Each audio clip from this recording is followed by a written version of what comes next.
برائی والی چیز کی برائی سے اللہ کی حفاظت کا مطالبہ کرنا، یہ اس کے مختلف لغوی معنی ہیں۔ اصطلاحاً ایسے الفاظ کے انتخاب کو کہتے ہیں جن سے انسان اللہ کی پناہ کا مطالبہ کرتا ہے تاکہ وہ شیطان کے شر سے محفوظ رہے۔ الفاظ کا چناؤ اور انتخاب کرنا جن الفاظ کے ذریعے انسان اللہ سے اس کی پناہ کا مطالبہ کرتا ہے تاکہ وہ شیطان کے شر سے محفوظ رہے۔ اب یہاں پر ایک بات اور یاد رکھیں کہ استعاذہ کے لیے کوئی بھی خاص الفاظ جو قرآن مجید کی تلاوت کے لیے آپ چنتے ہیں، ان کا انتخاب کرتے ہیں، وہ نبی کریم صلی اللہ علیہ وسلم سے ثابت نہیں ہے۔ ہاں، مختلف دعائیں آپ کو ملیں گی جن میں استعاذہ کا معنی اور مفہوم پایا جاتا ہے، لیکن جب آپ نے قرآن مجید کی تلاوت کرنی ہے اس کے لیے کوئی خاص الفاظ جو حدیث سے ثابت ہوں کہ دوران تلاوت آپ نے ان الفاظ کا انتخاب کرنا ہے، وہ ثابت نہیں ہے، بلکہ آپ کوئی بھی ایسے الفاظ چن سکتے ہیں، ان کا انتخاب کر سکتے ہیں جن میں استعاذہ کا معنی مفہوم ہو۔ یعنی استعاذہ میں اللہ تعالیٰ سے اس کی پناہ کا مطالبہ اور سوال ہوتا ہے تاکہ کوئی بھی شر والی چیز ہے یا شیطان کا جو شر ہے اس سے آپ محفوظ رہ سکیں۔ تو عام طور پر جو الفاظ ہمارے ہاں رائج ہیں وہ ہیں اعوذ باللہ من الشیطان الرجیم۔ اس کے علاوہ بھی قرآء کرام نے مختلف الفاظ بیان کیے ہیں اپنی کتابوں کے اندر۔ مثال کے طور پر استعیذ باللہ من الشیطان الرجیم، اعوذ باللہ القادر من الشیطان الغادر، اور اس کے علاوہ بھی مختلف الفاظ آپ کو قرآء کرام سے ملیں گے۔ تو پھر کیا آپ یہ کہیں کہ کوئی خاص الفاظ جو ثابت ہوں وہ اس طرح نہیں ہے، بلکہ یہ چیز ثابت ہے کہ فَإِذَا قَرَأْتَ الْقُرْآنَ فَاسْتَعِذْ بِاللَّهِ، کہ جب آپ نے قرآن مجید کی تلاوت کرنی ہے اس وقت حکم ہے اللہ تعالیٰ کا کہ آپ نے اللہ تعالیٰ سے پناہ کا سوال کرنا ہے تاکہ آپ شیطان کے شر سے محفوظ رہ سکیں۔ تو اس حکم پر عمل کرنے کے لیے آپ کوئی بھی الفاظ جن میں استعاذہ کا مفہوم ہو آپ ان کا چناؤ کر سکتے ہیں۔ اس کے بعد تیسری بات یہ ہے کہ استعاذہ یہ بالاتفاق قرآن مجید کی آیت نہیں ہے، بلکہ تلاوت کے آغاز کے لیے ہم ان الفاظ کا انتخاب کرتے ہیں تاکہ ہم شیطان کے شر سے محفوظ رہ سکتے ہوں۔ استعاذہ اب یہ کیوں پڑھی جاتی ہے؟ اس کے مختلف فوائد ہیں۔ سب سے پہلے نمبر پر ہم استعاذہ اس لیے پڑھتے ہیں کیونکہ اللہ تعالیٰ کا سورۃ النحل آیت نمبر 98 میں حکم ہے کہ فَإِذَا قَرَأْتَ الْقُرْآنَ، کہ آپ نے جس وقت بھی قرآن کی تلاوت کرنی ہے فَاسْتَعِذْ بِاللَّهِ مِنَ الشَّيْطَانِ الرَّجِيمِ، تو آپ نے استعاذہ پڑھنی ہے۔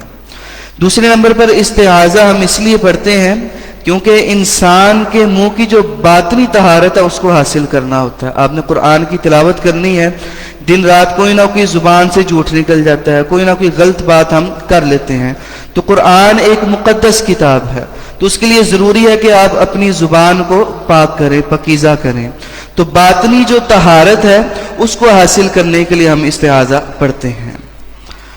جی، تیسرے نمبر پر استعاذہ کے اندر ہم شیطان کے شر سے محفوظ رہنے کے لیے اللہ تعالیٰ کی پناہ کا سوال کرتے ہیں۔ تو شیطان جو ہے یہ فرشتوں کی ضد ہے، شیطان فرشتوں کی ضد ہے، تو جب آپ نے تلاوت کرنی ہے تو آپ کی تلاوت کو سننے کے لیے اللہ تعالیٰ کے فرشتے بھی آتے ہیں، تو ضروری ہے کہ آپ استعاذہ کے الفاظ ادا کریں تاکہ شیطان آپ کی مجلس سے علیحدہ ہو جائے اور فرشتے اس مجلس کے اندر شرکت کریں۔ اسی طرح شیطان کی ہمیشہ کوشش ہوتی ہے کہ جب انسان کوئی خیر کا کام کرے، چاہے وہ قرآن کی تلاوت کرے، آپ کے دماغ کے اندر وہ وسوسے ڈالتا ہے، من شر الوسواس الخناس، آپ کو آپ کے اصل مقصد سے ہٹاتا ہے۔ تو جب آپ نے قرآن پڑھنا ہے تو کیا حکم ہے؟ افلا یتدبرون القرآن، آپ کی پوری توجہ قرآن پر ہونی چاہیے، الفاظ کے معانی کے اوپر آپ کی توجہ ہونی چاہیے، قرآن پر تدبر اور غور و فکر آپ کو کرنا چاہیے۔ تو شیطان آپ کے دماغ میں وسوسے ڈالتا ہے اور آپ کو تدبر سے ہٹاتا ہے، تو آپ جب استعاذہ پڑھتے ہیں تو آپ کی کوشش ہوتی ہے کہ آپ کے تلاوت کے درمیان، آپ کے تدبر کے درمیان میں شیطان خلل نہ پیدا کر سکے، تو اس لیے ہم استعاذہ پڑھتے ہیں۔ تو یہ 5 قسم کے فوائد ہیں استعاذہ پڑھنے کے، یعنی ہم استعاذہ کیوں پڑھتے ہیں اور استعاذہ پڑھنے کا کیا فائدہ ہے۔ اس کے بعد ہے استعاذہ کے اندر لفظ شیطان. شیطان کا کیا معنی ہے, کیا مفہوم ہے؟ تو سب سے پہلا معنی یہ ہے کہ لفظ شیطان یہ شیطانہ سے ماخوذ ہے، اور شیطانہ کا معنی ہوتا ہے دور ہونا.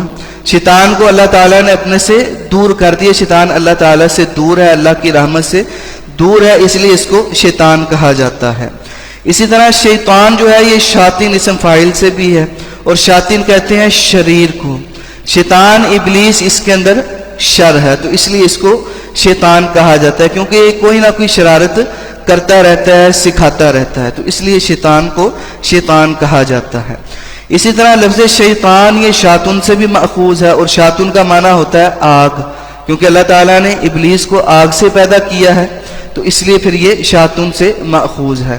اور اسی طرح کانا من الجن، یہ بھی اللہ تعالیٰ نے قرآن مجید کے اندر فرمایا کہ جو ابلیس ہے وہ جنوں میں سے تھا، تو اس لیے اس کو شاطن سے ماخوذ کیا گیا کہ لفظ شیطان شاطن سے بنا ہے، اور شاطن آگ کو کہتے ہیں. ابلیس کو اللہ تعالیٰ نے آگ سے پیدا کیا اور یہ جنوں میں سے تھا. جی اسی طرح شیطان عربی زبان کے اندر کہتے ہیں کلو متمرد من الجن والانس والدواب. کلو متمرد من الجن والانس والدواب. متمرد کہتے ہیں نافرمان، کھلم کھلا بغاوت کرنے والا، حکم سے منہ پھیرنے والا، فتنہ باز، سرکش کو متمرد کہا جاتا ہے. تو شیطان کی تعریف ہے کلو متمرد من الجن والانس والدواب. کلو ہر متمرد سرکش، حکم عدولی یعنی حکم سے منہ پھیرنے والی چیز جس کے اندر شر ہو، فتنہ باز ہو، تو کلو متمرد ہر شر والی چیز کو شیطان کہا جاتا ہے. من الجن وہ جنوں میں سے ہو، والانس انسانوں میں سے ہو، والدواب یا چوپائے میں سے ہو. جس میں بھی شرارت ہے وہ نافرمانی کرنے والا ہے، حکم عدولی یعنی حکم سے منہ پھیرنے والا ہے، فتنہ باز ہے، اس کو شیطان کہا جائے گا. اس کی دلیل ہے اللہ تعالیٰ نے سورۃ الانعام کے اندر فرمایا کہ وَكَذَلِكَ جَعَلْنَا لِكُلِّ نَبِيٍّ عَدُوًّا شَيَاطِينَ الْإِنسِ وَالْجِنِّ، کہ ہم نے ہر نبی کے لیے دشمن رکھے ہیں جو کہ شیاطین ہیں. کن میں سے؟ الانسی والجن، انسانوں میں سے اور جنوں میں سے.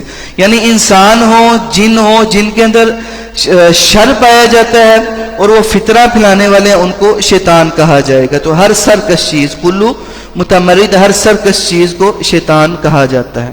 تو جس وقت آپ استعاذہ کے کلمات ادا کرتے ہیں تو آپ گویا کہ اللہ تعالیٰ سے پناہ کا مطالبہ کرتے ہیں کہ اللہ تعالیٰ آپ کو شیطان سے محفوظ رکھے، وہ جنوں میں سے ہو، انسانوں میں سے ہو، لوگوں کی شرارتیں ہوں، اللہ تعالیٰ آپ کو محفوظ رکھے. آپ تلاوت کرتے ہیں، کسی مجلس میں جاتے ہیں، کسی محفل کے اندر جاتے ہیں، تو ضروری نہیں ہے کہ شیطان آپ کے دماغ میں وسوسے ڈالے.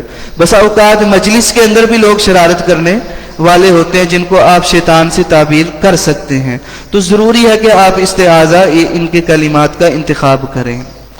جی اس کے بعد ہے بسم اللہ الرحمن الرحیم، کہ میں شروع کرتا ہوں اللہ کے نام کے ساتھ. کون سا اللہ؟ جو کہ رحمان ہے اور رحیم ہے. تو بسم اللہ الرحمن الرحیم کے حوالے سے سب سے پہلی بات یہ ہے کہ بسم اللہ جو ہے یہ قرآن مجید کی آیت ہے یا نہیں ہے، یا اس کو محض برکت کے لیے پڑھا جاتا ہے. یہ سوال کہاں سے آیا؟ یہ سوال اس طرح آیا کہ آپ سورۃ الفاتحہ کی تلاوت کرتے ہیں، نماز پڑھتے ہیں، تو آپ کہاں سے آغاز کرتے ہیں؟ الحمدللہ رب العالمین. آپ بسم اللہ نہیں پڑھتے ہیں، یا جن کو علم ہوتا ہے وہ سرن بسم اللہ پڑھ لیتے ہیں، اونچی آواز سے نہیں پڑھتے. تو تلاوت کا آغاز بلند آواز سے الحمدللہ رب العالمین سے کیا جاتا ہے. یا عوام الناس ہے وہ بسم اللہ نہیں پڑھتی ہے سورۃ الفاتحہ میں. تو سوال یہ آتا ہے کہ آپ بسم اللہ آیت نہیں ہے، اور سورۃ الفاتحہ کے بغیر آپ کو بھی پتہ ہے کہ کوئی بھی رکعت نہیں ہوتی ہے، ہر رکعت میں سورۃ الفاتحہ آپ نے پڑھنی ہوتی ہے. تو آپ نے مکمل سورۃ الفاتحہ پڑھنی ہے. تو جب بسم اللہ آپ نے نہیں پڑھی ہے تو آپ کی سورۃ الفاتحہ مکمل ہوئی ہے یا نہیں ہوئی ہے؟ یہ سوال آ جاتا ہے. اسی طرح ہر سورت کے شروع میں آپ بسم اللہ پڑھتے ہیں، وہاں پر بھی سوال آتا ہے کہ کیا وہ سورت کی آیت ہے یا نہیں ہے. تو بسم اللہ کے حوالے سے سب سے پہلا جو مسئلہ ہے جس کو حل کرنا ہے وہ یہ ہے کہ اس کو آیت سمجھا جائے گا یا نہیں سمجھا جائے گا. کیونکہ ہر سورت کے شروع میں اس کو مصحف کے اندر، قرآن مجید کے اندر ہر سورت کے شروع میں اس کو لکھا ہوا ہے، کیا یہ آیت ہے یا نہیں ہے, یہاں پر یہ سوال آتا ہے. تو سب سے پہلے نمبر پر اللہ تعالی نے سورۃ النمل کے اندر انہ من سلیمان و انہ بسم اللہ الرحمن الرحیم کے الفاظ بیان کیے ہیں. تو یہ بات اتفاقی ہے کہ سورۃ النمل کے اندر جو آیت نمبر 30 ہے اس میں جو بسم اللہ و قرآن مجید کی آیت ہے.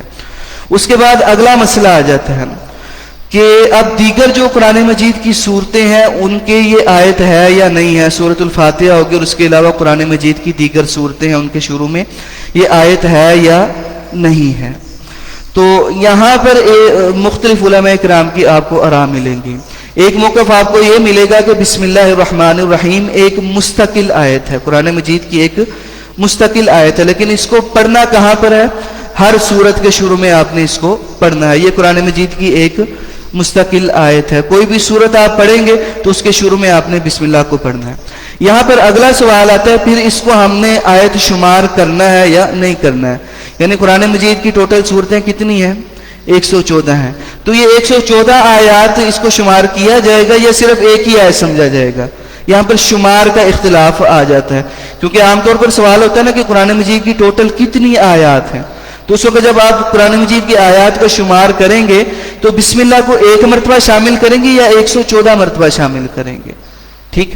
تو یہاں پر بھی آپ کو مختلف آراء ملتی ہیں. بعض علماء کرام کہتے ہیں کہ یہ ایک ہی آیت ہے اور قرآن مجید کی مستقل آیت ہے اور اس کو نازل اس لیے کیا گیا ہے تاکہ آپ اس کو ہر سورت کے شروع کے اندر پڑھیں, یعنی اس کو ایک ہی آیت شمار کرتے ہیں. اور بعض اس کو 114 آیات کے اعتبار سے اس کو شمار کرتے ہیں کہ 114 آیات ہیں.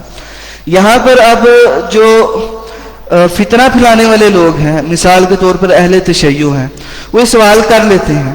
وہ کہتے ہیں کہ اگر ہمارے ہاں قرآن مجید محرف ہے تو تحریف تو آپ کے نزدیک بھی ہے. کس طرح کہ قرآن مجید کی 114 آیات کا مسئلہ ہے, قرآن مجید کی 114 آیات کا مسئلہ جو کہتے ہیں کہ صرف ایک ہی آیت ہے, مستقل آیت ہے, گویا کہ ان کے نزدیک 113 آیات کم ہو گئی ہیں. ٹھیک ہے. اب جو کہتے ہیں کہ 114 آیات ہیں تو اب وہ ان کا کیا جواب دیں گے جو اس کو صرف ایک ہی آیت شمار کرتے ہیں, یعنی کمی اور بیشی ہوگی ہے. تو وہ کہتے ہیں یہی تو تحریف ہے, تو آپ کے نزدیک بھی قرآن مجید محرف ہوا. ٹھیک ہے. تو یہاں سے یہ شبہ بھی دیا جاتا ہے.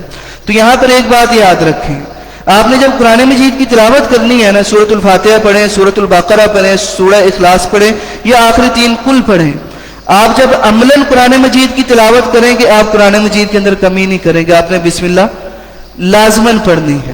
یہ صرف سوچنے میں فرق ہے, قرآن مجید میں تحریف نہیں ہوئی ہے, کیونکہ ہم جب عملی اعتبار سے جائزہ لیتے ہیں تو ہر سورت کے شروع میں تو ہم اس کو پڑھ رہے ہیں, تو قرآن مجید کے اندر کمی اور بیشی نہیں ہوئی ہے. اس اعتبار سے آپ اگر دیکھیں کہ عملی اعتبار سے کمی اور بیشی یہاں پر نہیں ہوئی ہے, محض لفظوں کا آپ کو دھوکہ دیا جاتا ہے کہ آپ کے یہاں بھی قرآن محرف ہو گیا, حالانکہ عملی میدان کے اندر آپ قرآن مجید کی ہر سورت کے شروع میں بسم اللہ کو آپ پڑھ رہے ہیں. ٹھیک ہے, بات سمجھ آ گئی ہے؟ ٹھیک ہے جی. اس کے بعد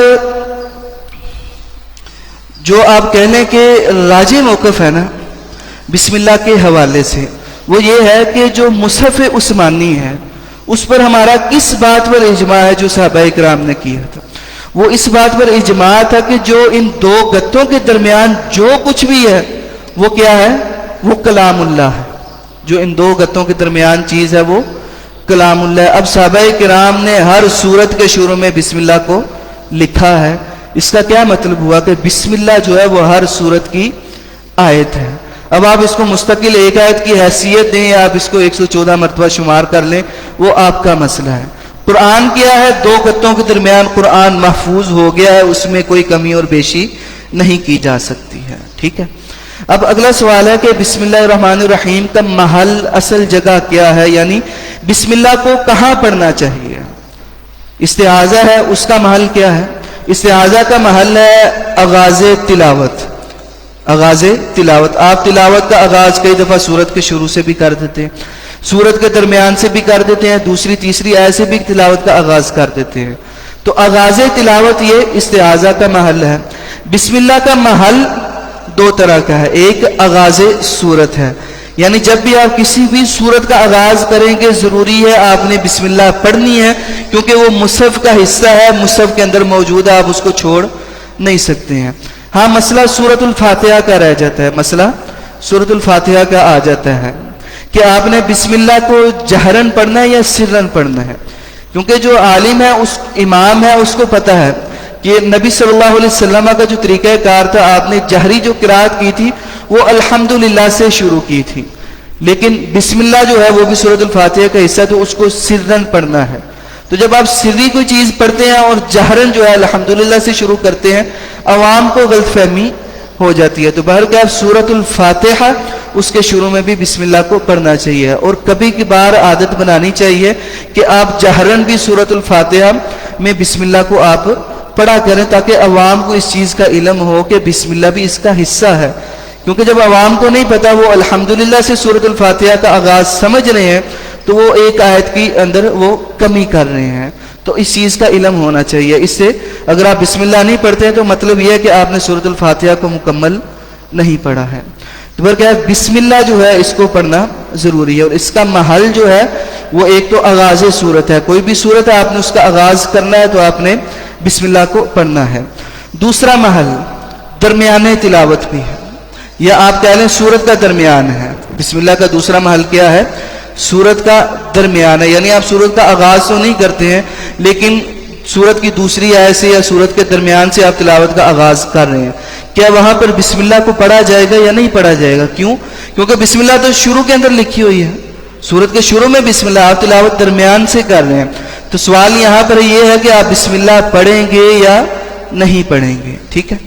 تو یہاں پر راجع بات یہ ہے کہ درمیان میں جب ہم بسم اللہ پڑھتے ہیں تو اس کو بحیثیت آیت نہیں پڑھتے ہیں، کیونکہ آیت تو وہ پہلی ہے، آپ آیات کو آگے پیچھے تو نہیں کر سکتے ہیں، بحیثیت آیت نہیں پڑھیں گے، لیکن حدیث پر عمل کرنا ہوتا ہے کہ ہر خیر والا کام، ہر برکت والا کام جو ہے وہ آپ نے اللہ کے نام سے شروع کرنا ہے، تو آپ جب سورت کے درمیان سے کریں گے تو برکت کی حیثیت سے آپ نے بسم اللہ کو پڑھنا ہے، ٹھیک ہے؟ تو اب یہاں پر اگلا سوال یہ ہے کہ جب درمیان سے پڑھیں گے وہاں پر آیت کی حیثیت سے تو نہیں پڑھ رہے ہیں، صرف بسم اللہ کہہ لیں یا بسم اللہ الرحمن الرحیم ہم کہیں گے، کن الفاظ کا انتخاب کریں گے؟ تو بسم اللہ کہنا بھی کافی ہے، لیکن انتخاب ہمیں ان الفاظ کا کرنا چاہیے جو اللہ تعالیٰ نے ہمیں سکھائے ہوں، ان الفاظ کا انتخاب کرنا چاہیے جو نبی کریم صلی اللہ علیہ وسلم نے سکھائے ہوں۔ تو سورۃ النمل کے اندر کیا الفاظ ہیں؟ بسم اللہ الرحمن الرحیم، تو اس لیے ہمیں یہ مکمل الفاظ ان کو پڑھنے میں ترجیح دینی چاہیے، تو بسم اللہ کے تمام الفاظ ہمیں پڑھنے چاہیے جی، لیکن درمیانے صورت میں آپ کو اختیار ہوگا، آپ کی مرضی ہوگی کہ آپ نے بسم اللہ پڑھنی ہے یا نہیں پڑھنی ہے۔ اس کے بعد ہے کہ بسم اللہ جو ہے وہ اس کو ہم کیوں پڑھتے ہیں؟ جس طرح ہم نے استعاذہ کے حوالے سے پڑھا کہ استعاذہ ہم نے کیوں پڑھنی ہے، استعاذہ کے کیا فوائد ہیں، اسی طرح بسم اللہ کو ہم نے کیوں پڑھنا ہے اور اس کے کیا فوائد ہیں۔ تو سب سے پہلے نمبر پر بسم اللہ یہ اللہ تعالیٰ کا حکم ہے کہ ہر خیر والے کام کا آغاز اللہ کے نام سے کرنا ہے، اس لیے ہم بسم اللہ کو پڑھتے ہیں۔ دوسرے نمبر پر ہم بسم اللہ جو ہے وہ اللہ تعالیٰ کی برکت کو حاصل کرنے کے لیے بسم اللہ جو ہے اس سے ہم تلاوت کا آغاز کرتے ہیں، یا درمیانے صورت میں ہم بسم اللہ کو پڑھتے ہیں تاکہ اللہ کی برکت اس کو ہم حاصل کر لیں۔ اور یہ پہلے بھی میں نے آپ کو بتایا کہ بسم اللہ الرحمن الرحیم کے اندر اللہ تعالیٰ کی رحمت کی دو طرح کی صفات ہے، ایک رحمان ہے اور ایک رحیم ہے۔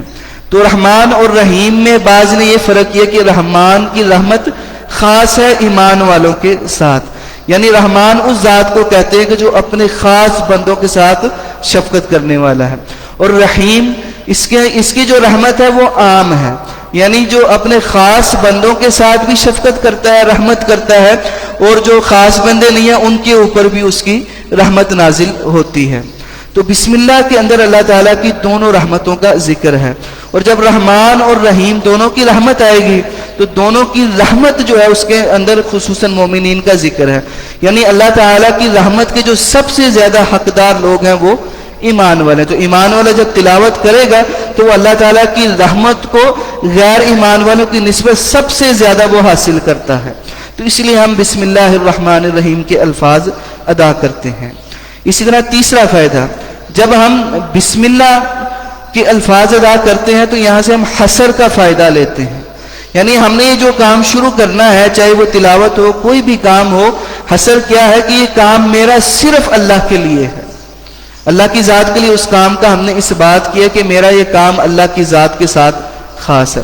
نفی کس چیز کی؟ کہ میرا کام غیر اللہ کے لیے نہیں ہے، اس لیے ہم بسم اللہ پڑھتے ہیں۔ کوئی بھی کام ہو بسم اللہ جب ہم نے کہہ دیا، کیا مطلب ہو کہ کام صرف اللہ کے لیے ہے، غیر اللہ کے لیے کام نہیں ہے، اللہ کے سوا کے لیے یہ کام نہیں ہے۔ تو بسم اللہ سے ہمیں حصر کا فائدہ حاصل ہوتا ہے۔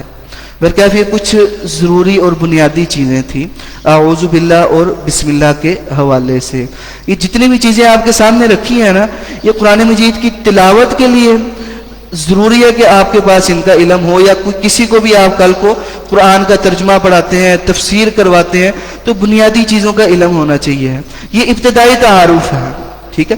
مثال کے طور پر آپ کسی شخص سے ملتے ہیں، آپ کو اس کا ابتدائی تعارف ہی نہیں ہے، تو ابتدائی تعارف یہ ضروری ہوتا ہے۔ مثال کے طور پر آپ نے اس دورے کے اندر شرکت کی ہے، بغیر تعارف کے کی ہے یا تعارف کے ساتھ کی ہے؟ تعارف کے ساتھ کی ہے، تو تعارف وہ ضروری ہوتا ہے تاکہ آپ ایک اپنی بنیاد رکھ سکیں اور آپ کو آگے جو اپنے معاملات ہیں وہ آسانی سے آپ ان معاملات کے اوپر عمل کر سکتے ہوں۔ تو ایک راستہ ہموار کرنے کے لیے تعارف ضروری ہے۔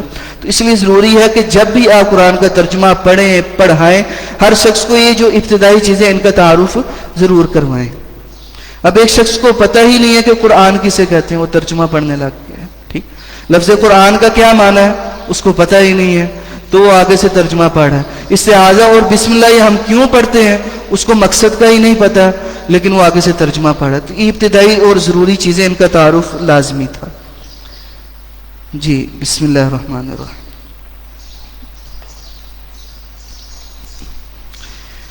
جی سورۃ آل عمران آیت نمبر 55۔ اذ قال اللہ یا عیسیٰ انی متوفیک ورافعک الی ومطہرک من الذین کفروا وجاعل الذین اتبعوک فوق الذین کفروا الی یوم القیامہ۔ اذ جس وقت، قال کہا، اللہ اللہ تعالی نے، اس جو ہے یہ ماضی کے لیے استعمال ہوتا ہے، تو اس جس وقت قال کہا اللہ اللہ تعالی نے، یا عیسیٰ اے عیسیٰ، انی بے شک میں، متوفی کا تجھے پورا پورا لینے والا ہوں۔ متوفی کا روح اور بدن دونوں کے ساتھ کسی کو پورا پورا لے لینا۔ وفا یوفی ہوتا ہے، فیوفیہم اجورہم آگے آیت آئے گی کہ کسی کو اس کا پورا پورا بدلہ دینا، پوری پوری چیز کو لینا یا پوری پوری چیز کو دینا۔ تو فیوفیہم اجورہم یعنی اللہ تعالیٰ ان کو ان کے عملوں کا پورا پورا بدلہ دے گا۔ تو متوفی پورا پورا لینا، جسم اور روح دونوں کے ساتھ۔ تو اللہ تعالیٰ نے کہا کہ اے عیسیٰ میں تجھے پورا پورا لینے والا ہوں، یعنی تیرے جسم اور روح دونوں چیزوں کے ساتھ۔ انسان کی جو وفات ہے وہ آپ دیکھتے ہیں کہ بدن اس کے جسم سے روح علیحدہ ہو جاتی ہے، جسم اس دنیا کے اندر باقی رہ جاتا ہے، ٹھیک ہے۔ لیکن عیسیٰ علیہ السلام ان کو اللہ تعالیٰ نے ان کے جسم اور روح دونوں چیزوں کے ساتھ اٹھا لیا ہے، ٹھیک ہے۔ تو اس لیے متوفی کا میں تجھے پورا پورا لینے والا ہوں، یعنی بدن اور روح دونوں چیزوں کے ساتھ۔ واو اور رافع اٹھانے والا ہوں، کا تجھ کو، الیہ اپنی طرف، یعنی جسم اور روح دونوں کے ساتھ میں تجھے اپنی طرف اٹھانے والا ہوں۔ دیگر احادیث آپ نے پڑھی ہوں گی قیامت کے حوالے سے، نزول عیسیٰ علیہ السلام کے حوالے سے کہ آپ کا پھر نزول ہوگا۔ تو اللہ تعالیٰ نے جسم اور روح دونوں چیزوں کے ساتھ آپ کو اپنی طرف اٹھا لیا ہے، قبض کر لیا ہے۔ وہ اور مطہرو کا، مطہرو پاک کرنے والا ہوں، کا آپ کو، من سے الذین ان لوگوں کفروا جنہوں نے کفر کیا، آپ کو پاک کرنے والا ہوں ان لوگوں سے جنہوں نے کفر کیا تھا۔ وہ اور جاعل بنانے والا ہوں، الذین ان لوگوں کو، اتبعوا ان سب نے اتباع کی، آپ کے پیچھے چلے، کا آپ کے، اور بنانے والا ہوں ان لوگوں کو جو آپ کے پیچھے چلے، فوق اوپر، الذین ان لوگوں کے، کفروا جنہوں نے کفر کیا تھا۔ تو جنہوں نے کفر کیا ہے ان لوگوں کے اوپر میں ان لوگوں کو بنانے والا ہوں، فوقیت دینے والا ہوں جنہوں نے آپ کی اتباع کی ہے۔ الی یوم القیامتی قیامت کے دن تک، الی تک، یوم دن، القیامتی قیامت، الی یوم القیامہ قیامت کے دن تک کافروں کے اوپر آپ کے پیچھے چلنے والے لوگوں کو میں فوقیت دینے والا ہوں۔ ثم پھر الیہ مرجعکم، الیہ میری طرف، مرجعو لوٹنا ہے، کم تمہارا، یہاں پر حسر ہے، یعنی مرجعکم الیہ تھا، یہاں پر الیہ کو مقدم کر دیا، تو الیہ مرجعکم صرف میری طرف تمہارا لوٹنا ہے، الیہ میری طرف، مرجعو لوٹنا ہے، کم تمہارا، تو معنی کے اندر حسر ہے، الیہ مرجعکم صرف میری طرف تمہارا لوٹنا ہے، فاحکموا، فا تو احکمو میں فیصلہ کروں گا، بین درمیان کم تمہارے، بینکم تمہارے درمیان، فی ما، فی بارے میں، ما جو، فی ما اس بارے میں جو، کن تھے تم سب، فی ہی اس میں، تختلفون تم سب اختلاف کرتے، تو میں تمہارے درمیان ان چیزوں کے بارے میں جن میں تم اختلاف کرتے تھے میں فیصلہ کروں گا۔ فَأَمَّا الَّذِينَ كَفَرُوا فَأُعَذِّبُهُمْ عَذَابًا شَدِيدًا، فَأَمَّا تو یہ کہ الَّذِينَ وہ لوگ، کفروا جنہوں نے کفر کیا، فا تو اعذبو میں عذاب دوں گا، ہم ان سب کو، عذابًا عذاب، شدیداً سخت، فی الدنیا، فی میں الدنیا دنیا، فی الدنیا دنیا میں، اور الآخرتی آخرت میں، وَمَا لَهُم مِّن نَاصِرِينَ اور نہیں ہے ان کے لیے مددگاروں میں سے، اور ما نہیں ہے لام لیے ہم ان کے، وَمَا لَهُم اور نہیں ہے ان کے لیے من ناصرین مددگاروں میں سے، من سے ناصرین مددگار، تو یہاں پر ایک عبارت پوشیدہ نکالتے ہیں کہ ناصر من ناصرین نہیں ہے ان کے لیے کوئی مددگار مددگاروں میں سے، لفظی ترجمہ ہوگا کہ ان کے لیے نہیں ہے مددگاروں میں سے، لیکن کون؟ مددگار، یعنی مددگاروں میں سے ان کے لیے کوئی مددگار نہیں ہے۔ وَأَمَّا الَّذِينَ آمَنُوا وَعَمِلُوا الصَّالِحَاتِ فَيُوَفِّيهِمْ أُجُورَهُمْ، اور اما یہ کہ الذین وہ لوگ، آمنوا جو ایمان لے کر آئے، اور عاملوا ان سب نے عمل کیے، الصالحات نیک، فَيُوَفِّيهِمْ، فا تو یوفی پورا پورا دے گا، ہم ان کو، اجورا اجر ہم ان کے، تو وہ ان کو ان کے جو اجر ہیں وہ اللہ تعالیٰ پورے پورے دیں گے، اور اللہ تعالیٰ لا نہیں، یحب پسند کرتے، محبت کرتے، الظالمین ظالموں سے، ذالک یہ، نتلو ہم تلاوت کرتے ہیں، ہو اس کی، علیکا آپ پر، من الآیات آیات سے، من سے الآیات آیات، والذکر اور ذکر سے، یہ ہم اس کی تلاوت کرتے ہیں آپ پر آیات سے اور ذکر سے، کون سا ذکر؟ الحکیم جو حکمت والا ہے، یا حاکم ہے، ایسا ذکر جو حاکم ہے، فیصلہ کرنے والا ہے، یا حکمت والا ذکر ہے۔ انا بے شک، مثلا مثال، عیسیٰ علیہ السلام کی، عند اللہ اللہ تعالیٰ کے ہاں، اندہ ہاں اللہ کے، عیسیٰ علیہ السلام کی مثال اللہ تعالیٰ کے ہاں، کا مثلی آدم، کاف مانند ہے مثلی مثال کے، آدم کے، آدم کی مثال کی مانند ہے یا طرح ہے عیسیٰ علیہ السلام کی مثال، یعنی عیسیٰ علیہ السلام کی جو اللہ تعالیٰ کے ہاں مثال ہے وہ آدم علیہ السلام کی مثال کی طرح ہے۔ اب یہاں پر یہ جو سورۃ آل عمران ہے، اس میں ایک وفد تھا جو اللہ کے رسول صلی اللہ علیہ وسلم کے پاس آیا تھا، جس کو وفد نجران کہا گیا ہے، کل سہون میں نے بنو نذیر کہہ دیا تھا، وفد نجران ہے، ٹھیک ہے، تو وفد نجران یہ یہودی علماء کا ایک وفد تھا جو نجران سے اللہ کے رسول صلی اللہ علیہ وسلم کے پاس آیا تھا، انہوں نے آپ سے مختلف قسم کے مکالمے کیے، اپنے دلائل دیے تھے، تو ان کے دلائل کے رد کے لیے اللہ تعالی نے سورۃ آل عمران کے اندر یہ مختلف آیات کا نزول کیا، پیچھے عیسیٰ علیہ السلام کا، مریم علیہ السلام کا، زکریا علیہ السلام کا ذکر جو گزرا ہے وہ ان کے رد میں ہی گزرا ہے۔ تو یہاں پر اللہ تعالیٰ نے کیا بات سمجھائی کہ عیسیٰ علیہ السلام کی جو مثال ہے وہ آدم علیہ السلام کی مثال کی طرح ہے، یہ سمجھنا ضروری ہے۔ یہاں پر نہ بعض آپ کہہ لیں کہ لوگوں کو وہم ہو جاتا ہے، وہ تفسیر میں یہ بات کہہ دیتے ہیں کہ جس طرح آدم علیہ السلام کو اللہ تعالیٰ نے مٹی سے پیدا کیا تھا علیحدہ سے، اسی طرح عیسیٰ علیہ السلام کو علیحدہ سے پیدا کر دیا تھا، تو یعنی دو علیحدہ امتیں بنا دی، یہ شبہ آ جاتا ہے یہاں سے۔ تو اس بات کا کیا مطلب ہے کہ عیسیٰ علیہ السلام کی آدم علیہ السلام کی طرح مثال ہے؟ کیا ان کو بھی علیحدہ سے دوبارہ مٹی سے پیدا کیا جس طرح آدم کو؟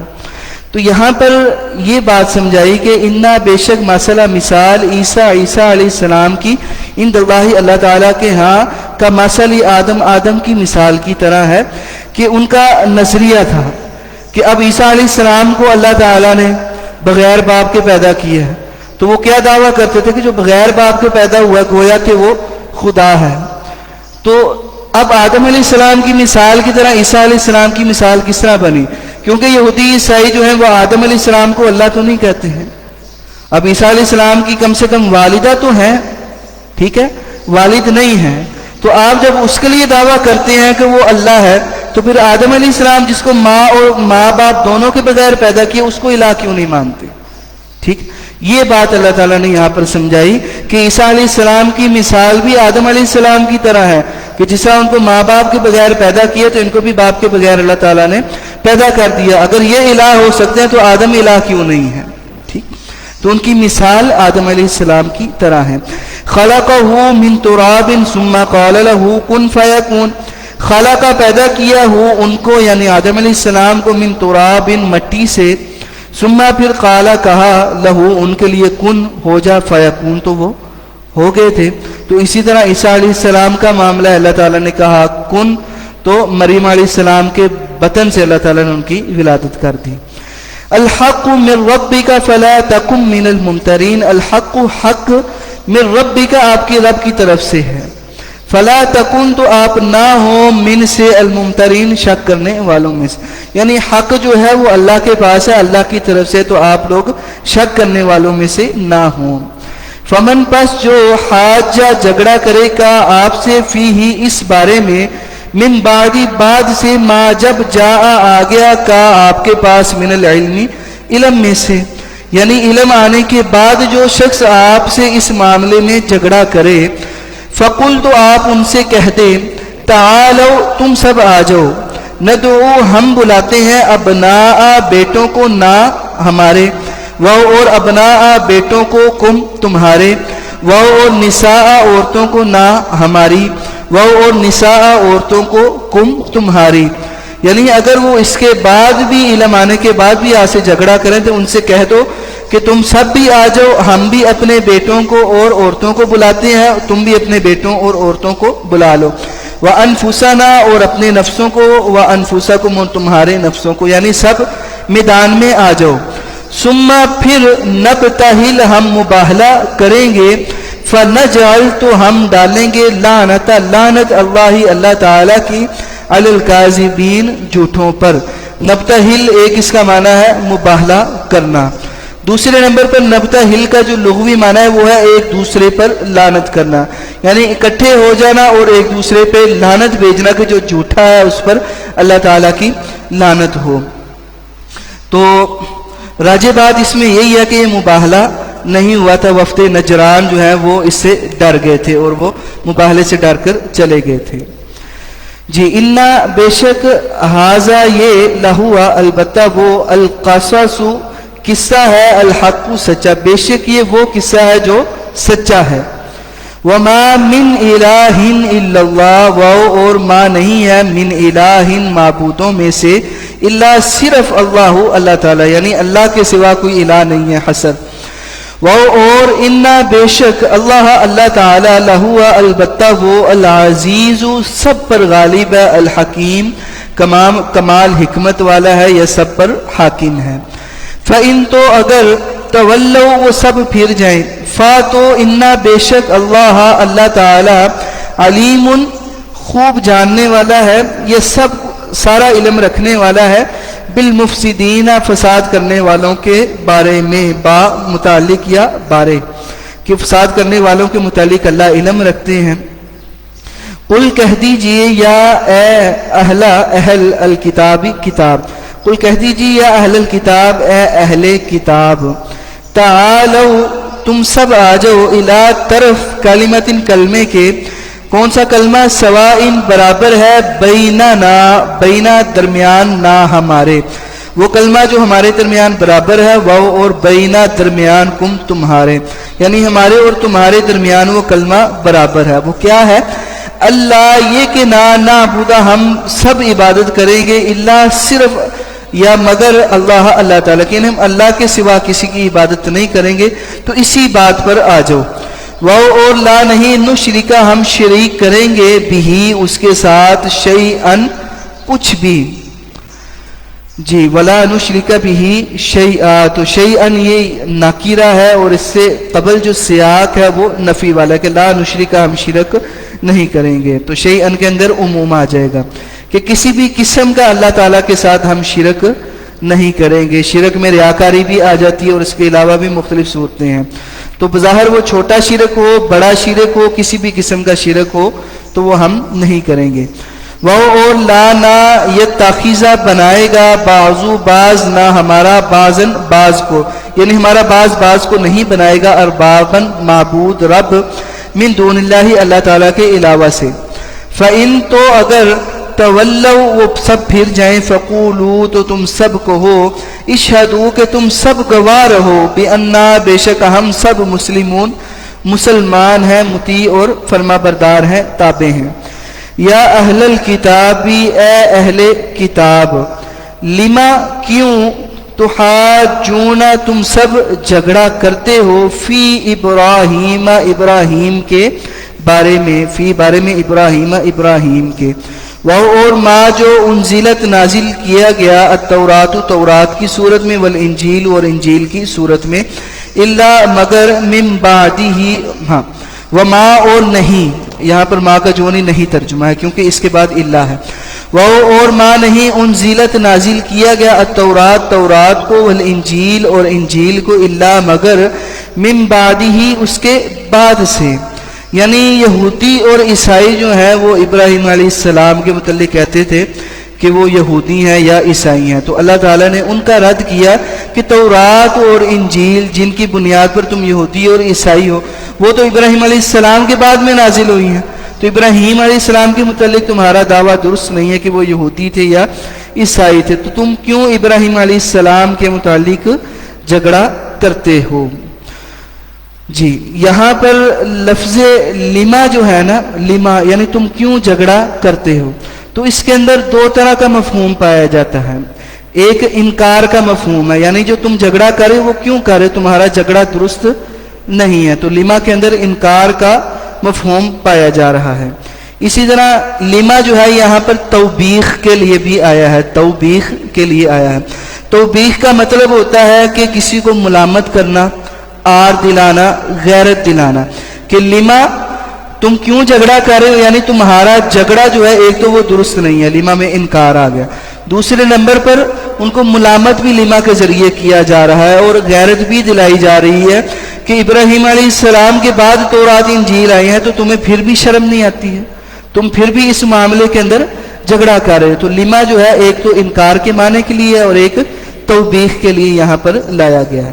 تو افلا تعقلون کیا پس تم عقل نہیں رکھتے ہو، کیا فا پس لا نہیں تعقلون تم عقل رکھتے، کیا پس تم عقل نہیں رکھتے ہو۔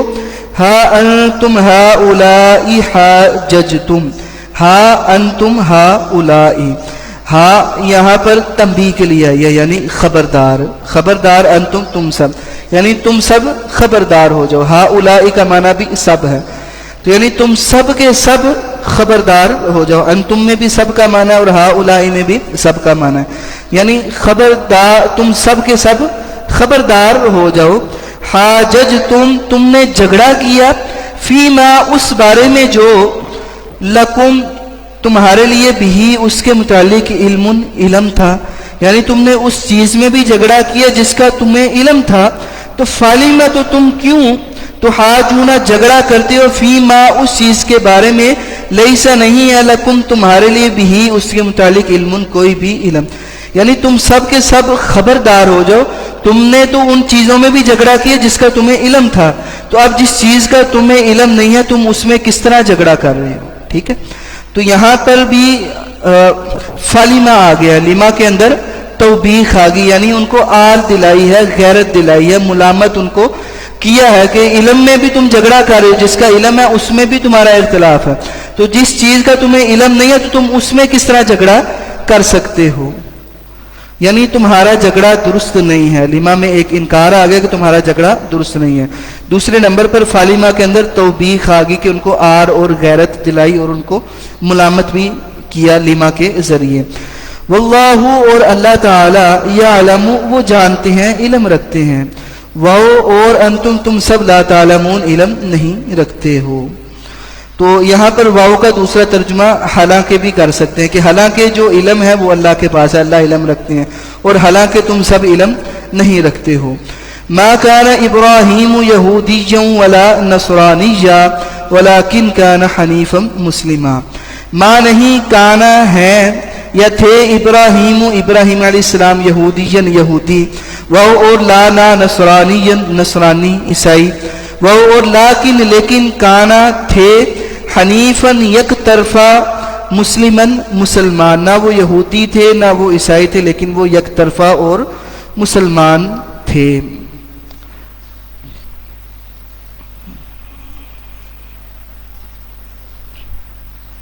جی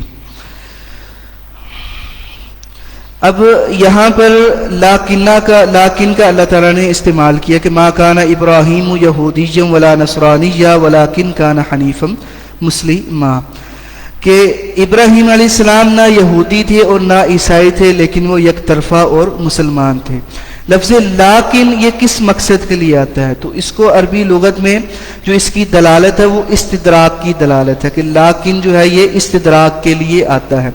استدراک کا مطلب ہوتا ہے کہ سابقہ گزشتہ جو پیچھے کلام گزر رہا ہے اس میں جو ابہام ہے جو اشکال ہے اس کو دور کیا جائے.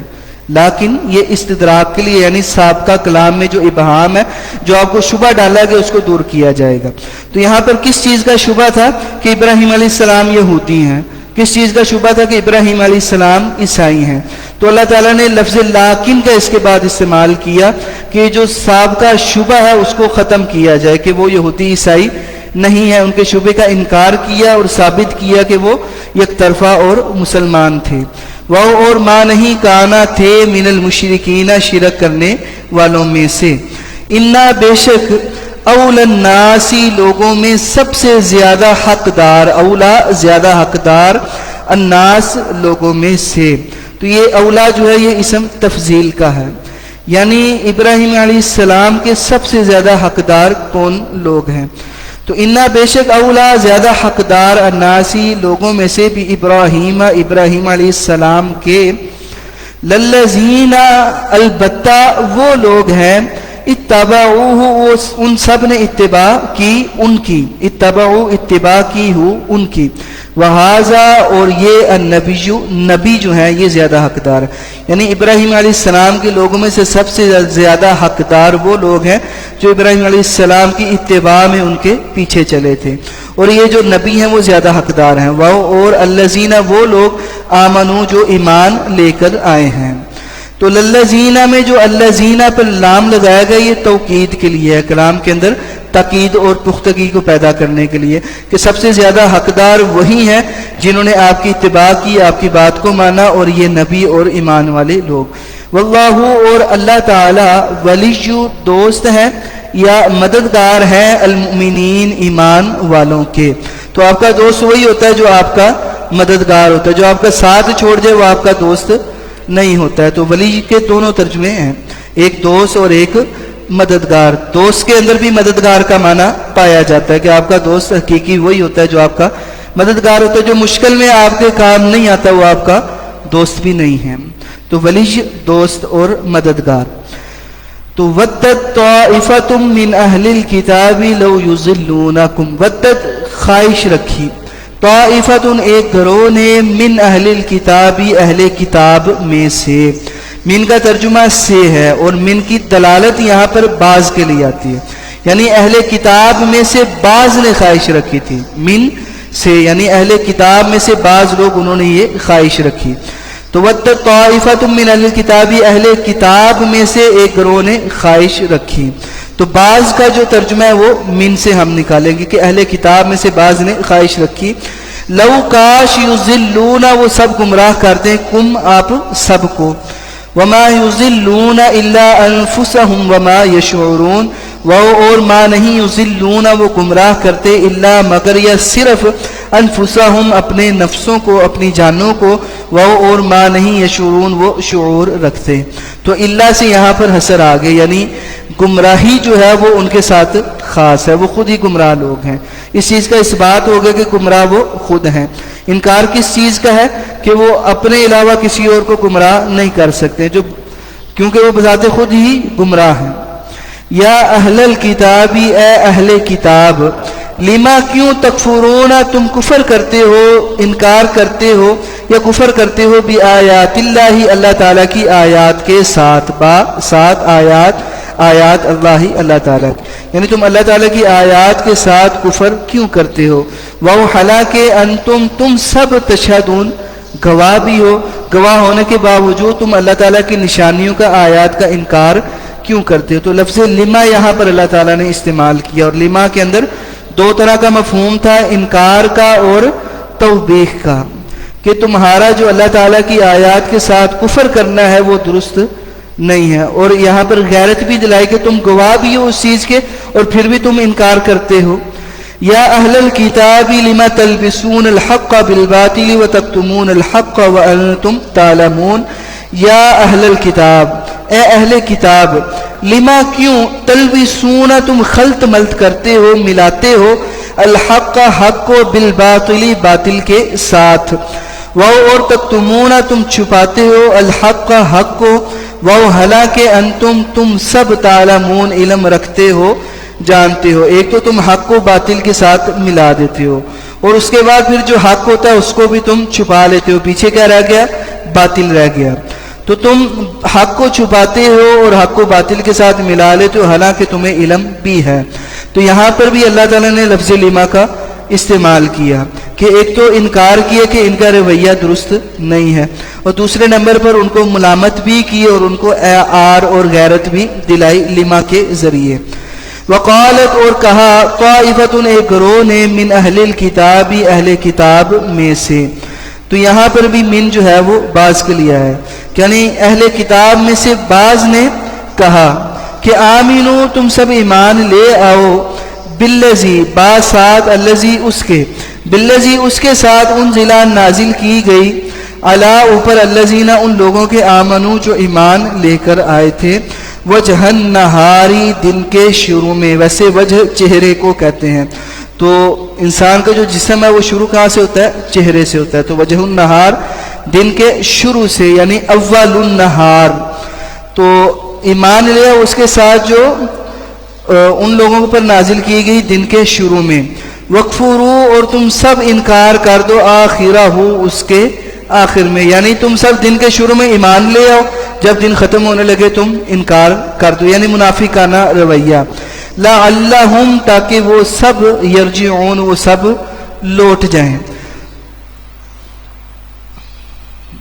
ولا تؤمنوا الا لمن تبع دینکم اور لا نہ تؤمنوا تم ایمان لے کر آؤ. اس کا دوسرا جو ترجمہ ہے جو یہاں پر زیادہ راجح وہ یہ ہے کہ نہ تم مانو ولا تؤمنوا اور نہ تم تسلیم کرو. ایمان یہ بھی تین چیزوں کا مجموعہ ہوتا ہے کہ دل سے کسی چیز کو تسلیم کرنا, زبان سے اقرار کرنا اور عمل بالجوارح عمل کر کے دکھانا. تو یہ تینوں کام جب ملتے ہیں تو اس کو ایمان کہا جاتا ہے.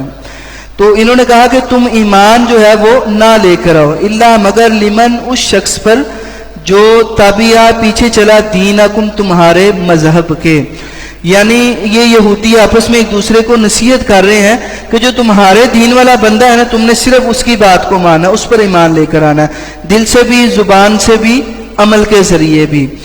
تو الا مگر لمن اس شخص کے لیے جو تابعہ پیچھے چلا دینکم تمہارے دین کے. تو یہ اللہ تعالیٰ نے بھی دوسری جگہ پر فرمایا کہ حتی تتبع ملتہم کہ یہود و نصارہ اس وقت تک آپ سے راضی نہیں ہو سکتے ہیں جب تک آپ ان کی ملت اور ان کے دین کو نہ اختیار کر لیں. تو یہی وہ بات ہے جو یہودیوں نے کی کہ تم نے ایمان اس پر لے کر آنا ہے جو تمہارے دین پر چلنے والا بندہ ہے. یعنی جب وہ کوئی بات کہے گا اس کو دل سے بھی تسلیم کرو, اس پر عمل بھی کرو, زبان سے اقرار بھی کرو. تو تم نے اپنے بندے کی بات ماننی ہے, ان کی بات کو تسلیم نہیں کرنا. قل کہہ دیجیے انا بے شک الہدا ہدایت، ہد اللہ اللہ کی ہدایت ہے، ان یؤتا احد مثل ما اوتیتم او یحاجوکم عند ربکم، ان یہ کہ یؤتا دیا جائے احد کوئی ایک مثلا برابر ما جو اوتیتم تم سب دیے گئے ہو، او یا یحاجوکم وہ تم سب سے جھگڑا کرے عند ربکم تمہارے رب کے پاس۔ قل کہہ دیجئے انا بے شک الفضل فضل بید اللہ اللہ تعالیٰ کے ہاتھ میں ہے، با کا ترجمہ فی والا ہوگا، یعنی میں ید ہاتھ اللہ اللہ کے، بے شک فضل وہ اللہ تعالیٰ کے ہاتھ میں ہے۔ فضل کہتے ہیں جو اضافی چیز ہوتی ہے، اضافی چیز کو فضل کہا جاتا ہے، بچی ہوئی چیز کو۔ تو قل کہہ دیجئے انا بے شک الفضل فضل بید اللہ اللہ تعالیٰ کے ہاتھ میں، کیونکہ اللہ تعالیٰ جب بھی کوئی چیز دیتے ہیں اس کے خزانوں میں کمی نہیں ہوتی ہے، تو اس کو ذالک فضل اللہ اللہ کا فضل کہا جاتا ہے، یعنی بچی ہوئی چیز اصل چیز میں کمی نہیں ہے۔ تو جو فضیلت ہے یا فضل ہے وہ اللہ تعالیٰ کے ہاتھ میں ہے، یؤتی وہ دیتا ہے ہی اس کو فضل کو من جس کو یشاء وہ چاہتا ہے، واللہ اور اللہ تعالیٰ واسع وسعت والے ہیں، علیم ہر چیز کا مکمل علم رکھنے والے ہیں، ہر چیز کو جاننے والے ہیں۔ یختص برحمتہ من یشاء، یختص وہ خاص کرتے ہیں برحمتہ باسات رحمت رحمت ہی اپنی، وہ خاص کرتے ہیں اپنی رحمت کے ساتھ من یشاء جس کو وہ چاہتے ہیں، وہ اور اللہ اللہ تعالی ذو الفضل فضل والے ہیں، العظیم بہت بڑے، یعنی اللہ تعالیٰ بہت بڑے فضل والے ہیں۔ وَمِنْ أَهْلِ الْكِتَابِ مَنْ إِنْ تَأْمَنْهُ بِقِنْطَارٍ يُؤَدِّهِ إِلَيْكَ۔ وَمِنْ أَهْلِ الْكِتَابِ، من یہاں پر بعض کا معنی دینے کے لیے آیا کہ وہ اور من اہل الکتاب اہل کتاب میں سے بعض، من کا عام طور پر معنی کیا ہوتا ہے سے، تو من اہل الکتاب اہل کتاب سے، لیکن صحیح ترجمہ کیا ہوگا من کی دلالت کو دیکھتے ہوئے کہ وہ من اہل الکتاب اہل کتاب میں سے بعض۔ سوال ہو سکتا ہے کہ بعض کس کا ترجمہ ہے، تو من کی دلالت کا ہے کہ من اہل الکتاب اہل کتاب میں سے بعض، من جو ان اگر تأمن ہو آپ اس کو امانت دیں، بقنطار خزانہ، یؤدی ہی وہ اس کو ادا کر دے گا الیہ آپ کی طرف، یعنی آپ کی وہ امانت جو خزانے کی صورت میں تھی وہ آپ کو لٹا دے گا۔ اب یہاں پر نا ومن اہل الکتاب من ان تأمنہ بقنطار یؤدیہ الیک میں لفظ من، اس کا بعض کہہ لیں جنہوں نے ترجمہ کیا، اس کا بعض نے بعض ترجمہ کر دیا کہ یعنی ومن اہل کتابی اہل کتاب میں سے من بعض کچھ ایسے لوگ ہیں، یعنی من کا جو ہے انہوں نے بعض ترجمہ کر دیا، لیکن بعض جو اصل ترجمہ ہے وہ یہاں پر من کا ہے، ومن اہل کتابی اہل کتاب میں سے بعض، کیونکہ یہاں پر من جو ہے وہ بعض کے معنی کو بیان کرنے کے لیے لایا گیا ہے۔ من کا ترجمہ جو وہ بعض نہیں کیا جائے گا، لیکن بعض تراجم کے اندر آپ کو من کا ترجمہ بعض مل جاتا ہے، ٹھیک۔ ومن اہل الکتاب اور اہل کتاب میں سے بعض، من جو ان تأمن ہو اگر آپ اس کو امانت دیں، بقنطار خزانہ، یؤدیہ الیک وہ آپ کی طرف اس کو لٹا دے گا۔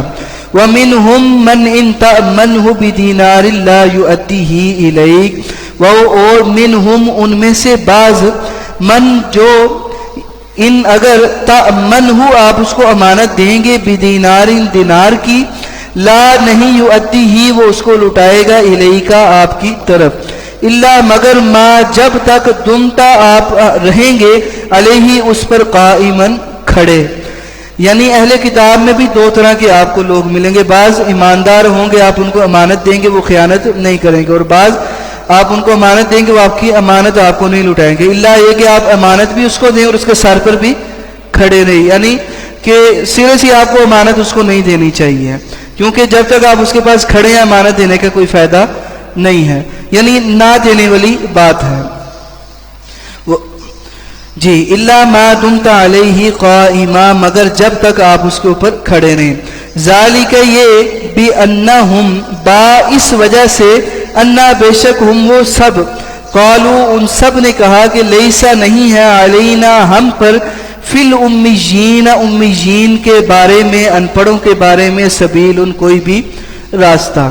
تو یہاں پر امی جو ہے وہ اہل کتاب کے مقابلے میں بولا گیا۔ ایک تو امی ان پڑھ کو کہا جاتا ہے کہ جو ان پڑھ ہوتا ہے اس کو امی کہتے ہیں، ایک یہاں پر جو لفظ امی ہے وہ اہل کتاب کے مقابلے کے اندر ہے، یعنی جو غیر اہل کتاب ہے، یعنی یہودی عیسائیوں کے علاوہ جتنے بھی لوگ ہیں، وہ امت محمدیہ ہو یا دیگر لوگ ہوں، دیگر مذاہب کو ماننے والے، تو ان کا کیا عقیدہ ہے؟ وہ آپ کی امانت آپ کو واپس کیوں نہیں لوٹاتے؟ وہ اس وجہ سے کہ وہ کہتے ہیں کہ ہمارا جو ہے اہل کتاب کے علاوہ کسی پر بھی کوئی راستہ نہیں ہے، یعنی کسی کے متعلق ہمارا کوئی مواخذہ نہیں ہوگا، ہم ان پر جتنی مرضی زیادتی کر لیں، ان کی امانت کو لٹائیں یا نہ لٹائیں۔ تو ان کا یہ نظریہ ہے کہ لیس علینا فی الامیین سبیل، کوئی بھی جواز، کوئی بھی راستہ جو ہمارے خلاف نہیں ہے، یعنی ان کے اوپر ہمارا کوئی مواخذہ اور کوئی پکڑ نہیں ہوگی۔